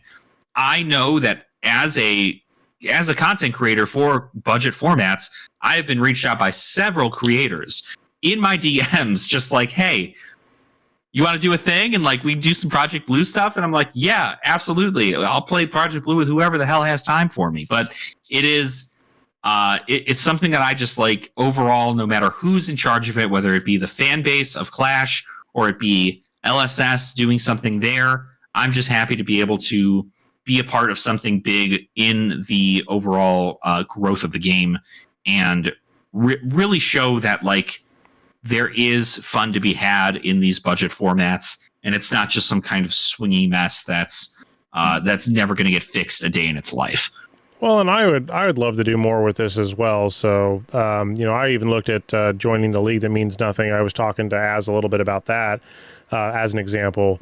But when it comes down to things, right, it's all about a time and can you commit to doing the thing? And I think that's where I don't want to bite off more than I can chew. I know I'm a pretty busy person, but like I definitely want to play more. But I don't know, other than playing online like Talishar or something. That is still a thing, right? Talishar does still exist, or that didn't get like taken down. Yeah, or something. Talishar still a thing. I don't know. I found out I was just randomly looking the other day, and apparently FabDB is gone. I know Faberé is around, but I didn't realize that FabDB is just like Jacob, you're like the Internet Explorer of if they were a person. It is so funny how, like literally FabDB has been gone for like months now. Like everybody has known that like FabDB, they made it open source and they were like, here, somebody else who wants to mess around with it can mess around with it, but like we're not going to be around for it anymore. Then they made it open source, but this was like, I don't know, like pre-MST. It was 10 months ago, according to the article I found. Then I went to go look at the actual, I guess, repo, and the repo's gone now. So it's like, oh, that's... Anyways, it's just, I think at one point I might have in passing recognized it and I might have said something, but then like my brain just forgot about it. And then I like had somebody talking the other night be like, yeah, I used to use FabDB all the time and now it's not there. And I'm like, what are you talking about? And I'll be like, oh shit, it's gone. I'm like, whoa, what? Like, boom. It's like, oh, didn't know that. Jacob got the 10-month update on FabDB. It just shows like there's so much to keep track of that you just can't know it all. You can't know it all. That is correct. And I swear that it's funny because like one, like in general, there is I'm even just going to pick on armory decks, like just trying to focus. I spent the last month or maybe more than a month playing nothing but the factory armory decks at my armory just to see how they work. And right. I have lots of, again, thoughts on all that, including, Max being not pleasant to play in any form against any actual anything, which is disturbing. But, aside from all that, it's just interesting that, like, if you look at the formats, if you look at what people are doing, like, you obviously have a group of people that are wanting to play that with you, with the Project Blue. And it's just like, the more I look into it, like I said, I saw all those content creators in that group, and it's just, I don't, I can make some content on it, but I'm not going to know each of the individual heroes. I can focus on the mech versions of them. I think that'd be fun, but like, and that's fine. That's literally so fine. Like, that's the thing, is that it doesn't matter how you approach any of this when it comes to things like the world of Flesh and Blood. Some people only like brutes, and they only like playing brutes. And so they don't chase a meta. They don't go about doing anything there. They find a way to play brute in every format they can because they like the way brute plays. It's the same. I mean, literally the whole concept, right? Like, I kid you not. What is it? You want to know the first thing I did when I learned about Project Blue in the ban list? I made Dromai. The first thing I did, literally the first, I was like, this is a format I can play Dromai in. I'm going to go ahead and I'm going to build something. And that's what I did. And it's totally fine. Especially, it's like, that's the fun part, is that if you've been playing around with so many different concepts, especially, it's even easier, right? Get this. You're limited to only rares and commons. So there's like 25% of the Flesh and Blood card base you don't even need to like look at because it's just not anything you care about. Like, it's obviously, it's like, it's one thing to have all the information in the world, but it's another thing to like really focus yourself on these budget formats. That's why I like doing it, because I don't have to overload my brain with what does this new Majestic that came out of Outsiders for Assassin do that costs 1 and pitches for blue. There isn't one. Like, I guess there is actually. I think that's Concealed Blade. I don't know. Like, there's literally so many things in which, like, I am lucky enough to have a semi-functioning brain to where I can throw out all other information that is necessary to my survival as a human being, and instead put in Flesh and Blood cards and knowledge. But at the end of the day, playing something like a budget format is great for you to just like tunnel vision yourself into playing what you want and playing what you like. And it doesn't matter if it's not meta. It doesn't matter if it's the best version of itself that it can be. And you get to play it for fun in the Flesh and Blood. You get to just play. And that's what it's about. He has rare and common Evos, but www.ashenwingtcgsbrain.com to get all your data dumps from Alex's brain. Bzz. I'm going to be putting everything that I can out of this damn format is going to go into because not only this, mind you, a whole other Discord opened up for this format. An entirely different Discord opened up called the Project Blue fan server. So there's like, it's like the purple Discord, but only for Project Blue. And it's this is great. Like, why can't we have nice things? Why can't we just, my monitor just raised way up. I'm sure that you see the bottom of my monitor now. Yeah. I did that and the whole thing just rose up. I'm not even going to fix it. That's the stage we're at right now. Damn it. God. I am at 100 Discords. I cannot keep adding Discords. Combine the freaking Discords. For sakes. It's insane. Little nuggets of information. Oh my God. Sorry, I'm done. I'm done ranting. But that is... I have, like... Hold on. 1, 2, 3, 4, 5, 6, 7, 8, 9, 10, 11, 12, 13, 14, 15, 16, 17, 18, 19, 20, 21, 22, 23, 24, 25, 26... 30. I'm at 30. I'm at least 31 from just a rough count on just Fab-related Discords. Just Fab? Just Fab. I'm at least 30 plus Fab Discords. That doesn't make any sense. Holy shit. How many? What the hell? Dude, I'm not going to lie. It is a rarity that I join a Discord for a creator or like anything of that sort. Unless, of course, I am like continuously making content with that individual, and they like that's where like people talk to me about. See, sir, let me explain the problem. See, there are nuggets of information that get perpetuated in different groups, and when those perpetual nuggets of information don't leave those circles, the only way to find out is to be a part of that circle. So in order to be as fluent in all of the perpetual nuggets of information across the board, I must then be in all said nuggets of information, which is ridiculous, but that is like the only way to really keep on top of current events, which... Oh, Jacob, I got one tip for you, all right? You ready for this? Shut your brain off and don't worry about any of that, all right? Don't worry about any of it. Like, if you talk to anybody in the Flesh and Blood world, they'll get you that information no matter what. Like, I'm not trying to figure out what DM Armada's like whole schedule is in regards to his work schedule and when he's gonna release something and when these new cool things that he does for his community come out. I love DM Armada as a creator, and I catch him every now and again, and I pop in a video and I say hi. He's awesome, but I cannot keep up with other people's lives without sacrificing things of my own. And I just can't do it. So I instead tunnel myself into focusing on my own creations. And then I broaden my horizon and create a community of folks, whether they be creators or players, and then they tell me things that I need to know about stuff, and I don't need to worry about it. I mean, let's put it this way. I haven't let go of it, but I'm still in the Tall Timmy Discord. I'm one of 6 people, I think, still there. Oh my God! Like I don't even think he's in there anymore. No, he is. I think he is. He technically is in there. But it's just like there's a weird part of this that like one of the long-term goals of something I want to have, and I've been trying to make notes, is I wanted to create like a long-term documentary of like the ebbs and flows of the game. And some of that has been historic information. Now, I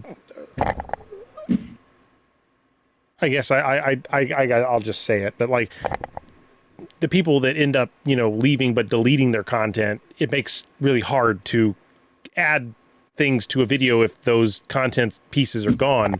But like recently there was a thing, I won't specify what, if you know, but apparently one content creator has now again exited again, and all that content is gone, and it's just like, it sucks because like there was some decent content there, and it's like, well, I don't have an archive of that, so I can't go back to reference any of that or leverage any of that information to add to another topic later in the future. It's just it stinks. And I guess maybe that's the internet archivist in me, or just the data hoarder person I am. I mean, it's definitely the archivist. I mean, wanting to have a hold on every piece of information that has happened within the Flesh and Blood space is like, it's a fun little thing to think about. But I also think that it's like, there are things that don't need to be like consistently. Like if a creator decides to bow out and they don't want to be spoken about in the Flesh and Blood community anymore, then like it's probably best to just like not worry about it anymore at that situation. Like at least respecting their wishes and being able to leave the scene and not return. But at the end of the day, it should be, if you're a content creator and you want to promote the growth of Flesh and Blood over time, you can talk about bad things, sure, but like, there are a lot more good things than there are bad things, and I think like that's at least like the good ebb that we can go on, right? And like talk about those things. It's more so it's really hard to, if I said Tall Timmy's bubble bath videos, right, 80% of people aren't going to know what the hell that means. But like, I don't even know if I could find a variation of a saved video of that just to even put as a reference in a clip that I wanted to do for a part of a script that would be something that would talk about the, like, team, just because that is just, to me, that's like one of the early interesting things. But like, is it that interesting? Does it impact the game? Does it? I don't know. But like, that's where my brain goes with all this. And it's just like, I don't know. That may be way too much deep dive into Jake's brain, so apologies. But like, there are parts of this that like I watched a couple of documentaries on, like, I think the Magic the Gathering world, where they talked about the history of the Black Lotus, and like some of the like the nuances of how they were able to get like vintage footage, or even like some of the old, like I harken back to like early Pokemon days of the early like cool crazy stuff that there just wasn't a lot of footage of that stuff. So like whatever exists, and it's just intriguing to think that what will this look like in another 5 years, when they or whatever. And at that period of time, could somebody make a really cool historical, here's where these people exist, this is kind of the ebbs and flows, James decided to do 2.0 and why that was a good or bad decision, where Rudy did from this, and why, again, there's so many story threads you could follow. Like it's the Taylor of instead of cosplay, it's the Taylor of the YouTube sphere. Like there's just so much data, and there are so many other avenues with like even other languages that I tried to get those podcasts to translate into English so I could listen to some of those, and it's really hard sometimes. And it's just it's amazing because it's a global game, right? It's fun, it's exciting. So I don't know. Yeah. All right, back on Project. It'll be a fun time. No, you're good. I mean, I think like at the end of the day, we kind of like walked over like what Project Blue is going to be. Obviously, expect to see a lot of it on my channel. I'm planning on doing a lot more of it. I've only tackled a couple of decks, only gotten a couple of games in.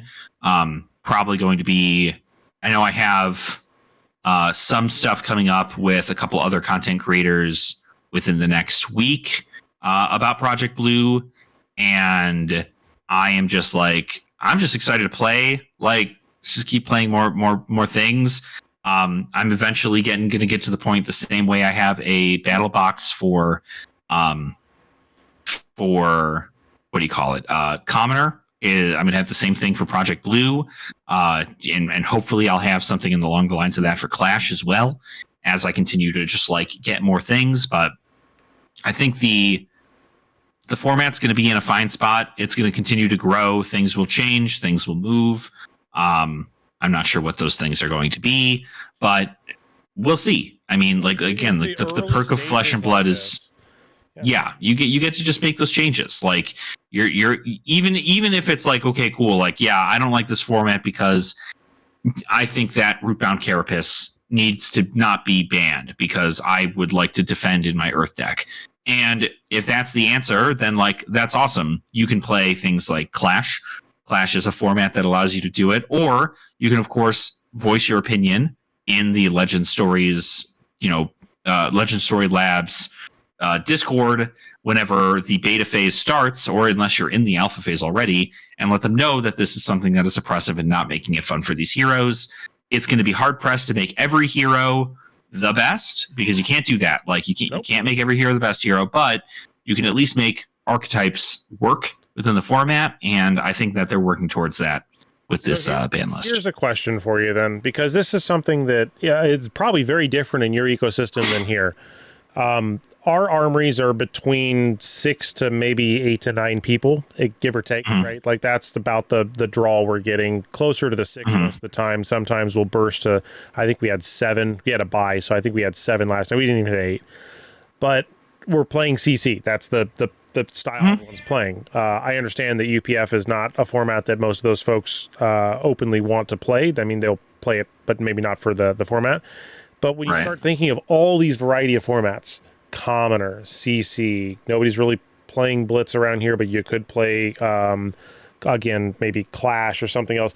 Or if you talk about Project Blue, when you start having 5, 6, 7, 8 formats, how do you get enough people to have a deck of that format and say, yeah, everybody, let's agree to play this format this time, versus me having to bring 10 decks each week that may consist of one of each deck style, so on and so forth? Because in a larger community, which I'm assuming your area has a much wider range of, obviously, people in stores that are playing, seems that at least here it's smaller-ish now, or maybe they're playing in private groups that are just not going to the armory outside of the people that, I mean, it's the same 6 to 8 people at the armory. So we had Shane come down, so thanks for coming down, Shane. That was fun. He typically plays up on the north side, so it was nice to see him come down for the last event. But outside of that, like, we're going to probably play still CC, because that's typically what people are playing. What is your recommendation to try to get a smaller group of people to work on? I don't know if anybody's even interested in Project Blue around here, which, again, I know it's early phases, so I don't even want to ask them, because it's not, there's no defined lane or rule set yet. And I think that's going to be a problem for those folks. Now, if you want to just be a trailblazer and jet setter, sure, we can play that. And I'm sure that I can talk 1 or 2 people into maybe messing around with it. But outside of that, I don't know. What do you think? Like, how do you as somebody who goes about doing I was able to get a lot of people interested in casual nights here in Colorado. And to put it into perspective, just about every night there is 1 to 2 LGSs running every night of the week. There's 1 to 2 LGSs within the Colorado area that are running armories. Every one of them roughly estimating about 15 to 30 people in armory. That's unreal. And we're freaking killing it out here, and we still can't get a damn calling. LSS, you son of a gun! I want a calling out here, but speaking of that, real quick, I was told, and I don't have the exact information, but I was told, I think it was not a calling, but like a ProQuest or something, I think was offered to a store, but they declined it because they didn't have the space, and then apparently they didn't re-offer it to another store in our area, so we don't get one at all. That's what I was told. No PQs. I think that's, and that might be. There's no way there's not a PQ in Indiana. There's no way. How can I confirm? Is there a way to confirm this while we were here? Yeah, you can go to the event locator in FabTCG. Go to fabtcg.com, go to the event locator, and look up ProQuest in Indiana. So it would be any format. So it'd be you'd want to look at specifically. If so, let me pull this up so I can give you a better idea here. So if you go to ProQuest Plus, which one? ProQuest Plus? ProQuest, just the regular ProQuest. There's ProQuest Singapore. There's ProQuest. That's what. Yeah, ProQuest Singapore is what you're looking for here. Within 50 kilometers of. Yeah, and you can even just put in like Indianapolis, Indiana, or whatever. Like. It says no results found within 50 miles, but that's ProQuest Singapore. If I go ProQuest Plus. Now, and to be fair, ProQuest Singapore is what the ProQuest season is. So, let's see. Within 50 miles, there's nothing. If I go to 100 miles. It is kilometers, not miles, mind you. I'm not sure if that matters, but. 250, the closest I can do is 250 miles, which is ProQuest Singapore Legends Sports and Games in Grand Rapids, Michigan. There is, that I'm aware of, nothing in the state of Indiana. There is in 15 days, there is a ProQuest in Roundtable Games and Kurt's Cafe in Fort Wayne, Indiana. 15 days, you said? In 15 days. Yeah. It is 108 miles away from Indianapolis, Indiana. Yep, that's going to be at minimum 2 to 3 hour drive. It also does look like it is the only one. Correct. In Indiana. But there is one. It is rough, though. I mean, I like I said, like it all depends on areas and stuff like that. We got 9 ProQuests out here. 9 ProQuests over the course of these weekends. Like, it's insane. But what I was going to say about the getting people into these formats, one, you own a bulk. Just give people decks. Give to them. That way they have them in case the event occurs again, and you don't have to worry about bringing a deck. Honestly, secondly, just keep giving me their bulk. I can't get people to keep the bulk. That's the joke. I give away my bulk all the time. The amount of people, like I made it known that if people need bulk, do not buy it online. Come to me. I will find out whether or not I have this bulk. I will just give it to you because I do not want it in my house. I'd much rather it go to the people who need to use it. And if it becomes bulk for them, like I'll know if they're going to give me like a small little bit back. But normally they don't. It's players who are trying to get into other things, into other classes, and don't have the bulk cards for them, and I just give them those cards. But Project Blue, I literally, because we do this thing on Saturday nights where we just run casual events at an LGS, I told everybody yesterday, Monday, in which it was probably Tuesday, in which I went, hey, here's the deal. We're going to run Project Blue on Saturday. Who's down? And I've already gotten 5 people who are looking to get into, maybe not get into the format, but at least come out and try it. And that's important because I have the cards to give them for trying out the format. And I'm more than happy to give them these cards so that way they can just play when they're there. And if they never use the cards again and they decide it's not the format they want to play and they'd much rather stick with CC, that's fine. But I personally, and this might just be because we have a far larger scene out here, is that I just have more people I talk to who I get interested in Commoner and in budget formats, and they end up enjoying them for the sake of just having fun. We have a lot of hyper-competitive players out here in Colorado, and to give them a nice break, to be like, hey, you don't have to like put your whole thought into this, right? Just come hang out, grab a couple beers. You can just play at a store. You can play an on-demand event at a brewery and just have a fun time. And that's a great way to get people into these budget formats. Is just not tell them that there's like $100 on the line, or like you're gonna be fighting for gem packs, or you're gonna be all these other prizes. Just be like, hey, come hang out, vibe. We can get some drinks. We go get dinner after. We all hang out. Like, make it a fun thing, because that's kind of that's the way to get people out to be at a social event anyway, is to tell them that it's not about the competitive side of Flesh and Blood that they care for so much. It's hey, let's play this budget format. Let me know how you feel about it. And if it ends up being something that they're like, hey, I really like how this format plays, I feel like it's balanced really well, and I feel like it just kind of like scratches that itch for them, then if you're able to get those people into an LGS for an armory night and they're able to switch to be that format, then that's fine. Then everybody's playing what they want to play. But it is going to be hard to get people off CC. It's just what people like. It's the premier format of Flesh and Blood. But you gotta at least try. And that's kind of my whole thing. So you gotta at least try. And if I have nobody show up, I stay home and I work on content. That's my big thing. Because I'm like, all right, cool. I tried. I don't really want to play CC tonight, so I'm going to go home and play content or make content. But it is what it is. It looks like we have, by the way, it looks like Sunday, Tuesday, Wednesday, and maybe Saturday. This looks like there's a total of 4 round robin events. There's 1 game store, 2 game store, 3 game store, 4 game store, then it goes back to 1 game store. So I think we have 4 events happening on 3 different nights where one of them doubles. I know one of them doubles up between the 2. Most of them are a little bit far because they're, for me, from where I'm at, but from some other people, I'm sure that they're going there. So I'll be curious to see maybe if I can ask around and see how many people are attending those armories, because I'm kind of curious myself. I know, like I said, the South side, we're only getting 6 to 8, but maybe the other ones are getting the people from Fort Wayne coming down, which, that would explain it, but they're also, for them, that's a much shorter drive than where I'm at. So. Right. Very different. Yeah. It's very, I mean, we have, like I said, we have so many happening on a regular basis. I can tell you the armory schedule that we have set up for our system. Let me go ahead and pull it up here real quick. In the Colorado Discord, we've got an armory event schedule. This armory event schedule is going to be up here. On Mondays, there are 2 that run. One of them is a CC. The other one is unlisted, so it might be CC, but we're not too sure.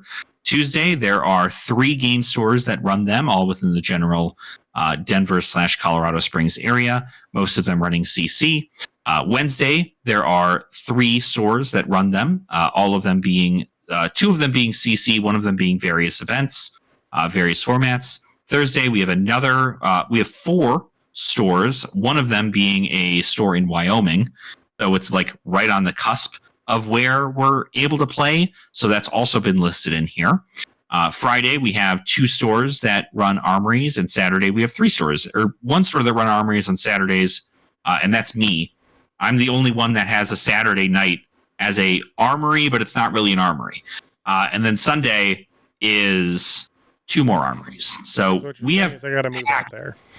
Packed schedule. I'm telling you, dude, we have packed schedules. There's never a time in which, unless the armories that are only happening are in the Colorado Springs area, I'm not going to drive an hour and a half to go there.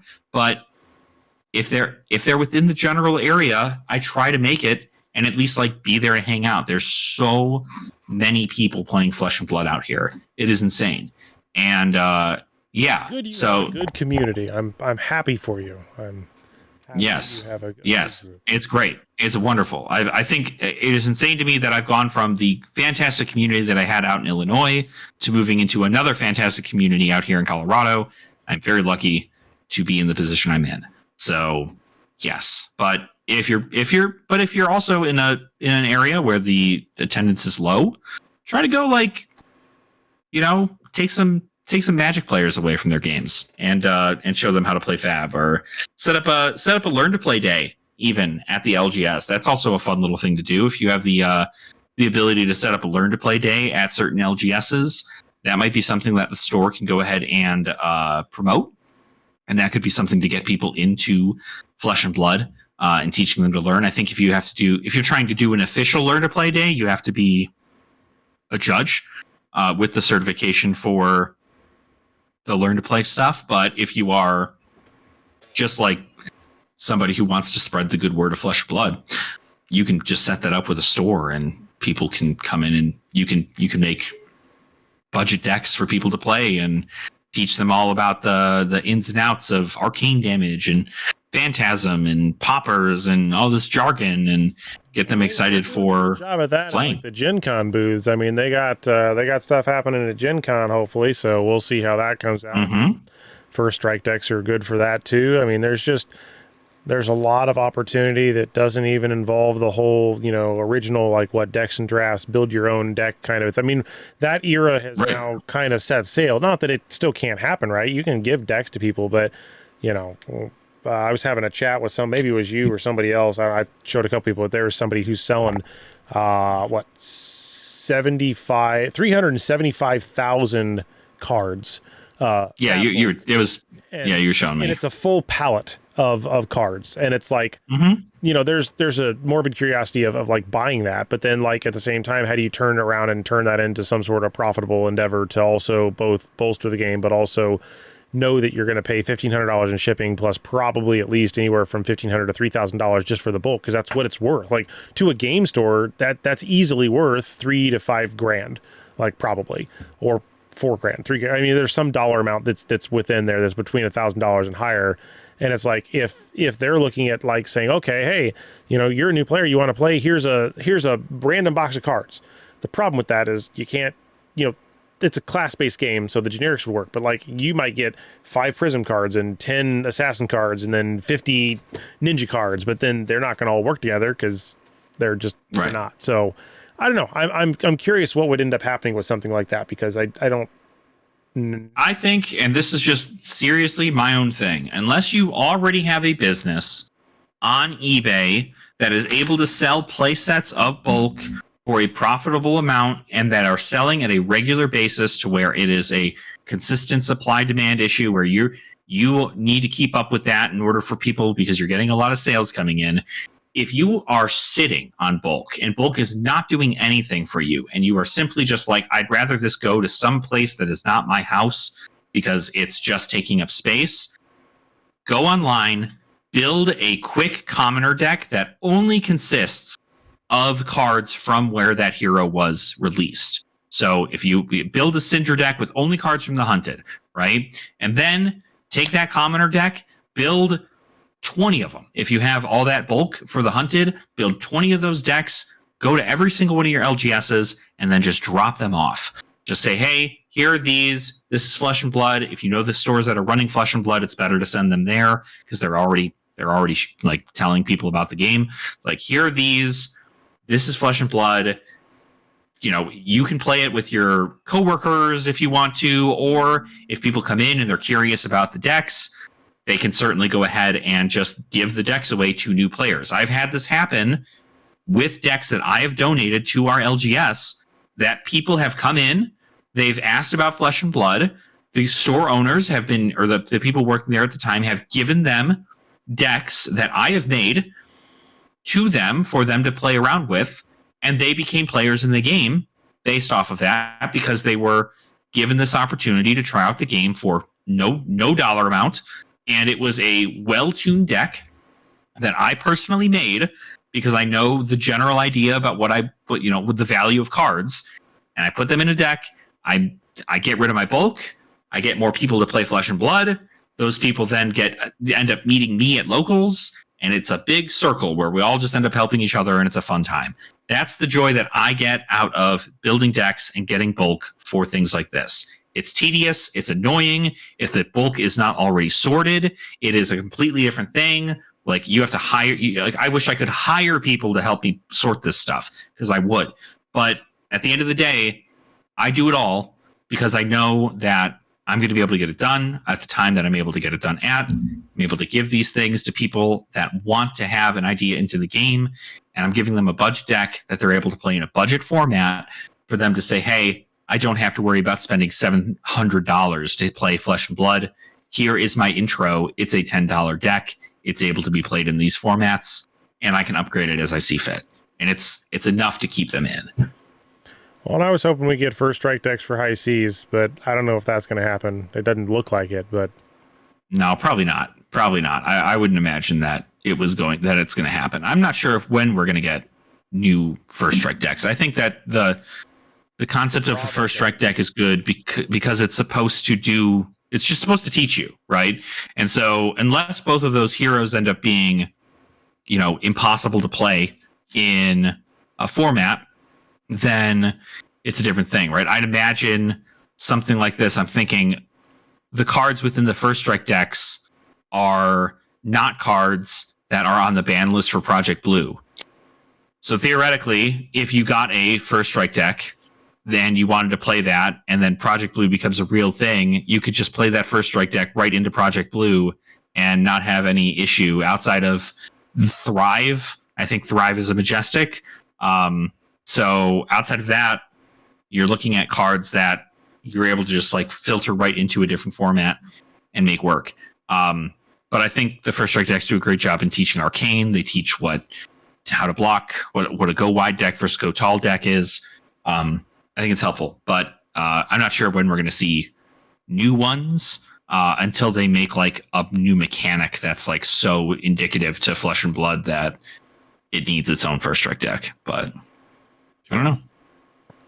Well, that's everything I got, man. I don't have anything else that I can think of. So yeah, no, I think we covered it all. I think we talked about a lot today, and I'm always excited to jam more chats about Flesh and Blood and doing all that. So feel free if you guys are looking for more Project Blue content. I certainly am going to have some planned over on my channel. I'm also still going to be doing stuff with Commoner and Clash and Brawl and collecting things. If you're not to shill for my own channel, but if you're a channel member on my channel, I have special market watch videos that I do at least once every week, if not every other week, because as a thank you. But otherwise, I just like to talk about budget formats. So if you like that, I'm over there.